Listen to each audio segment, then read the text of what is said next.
Kapalaran ng Sagittarius ngayong araw ng April 5, Sagittarius.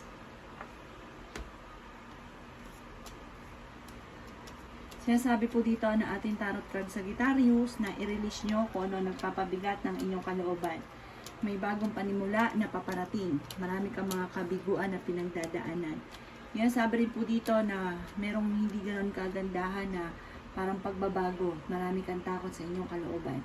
Sabi rin po dito, kung ano man yung pagsubok mo sa ngayon na pinagdadaanan, ang kapalit nito, the victory, tagumpay sa buhay. Yan, sabi rin po dito na kayo daw po ay ingatan nyo inyong pong kalusugan, nai-stress ka, magpahinga, napapagod ka, magpahinga. Nadidismaya ka sa mga kaganapan sa ngayon. Sinasabi rin po dito na maging aware ka dahil may tao na bago mong kakilala na parang huwag ka masyadong kakalapat. Maging balance ka lang. Kasi ang ending, parang lulubos-lubos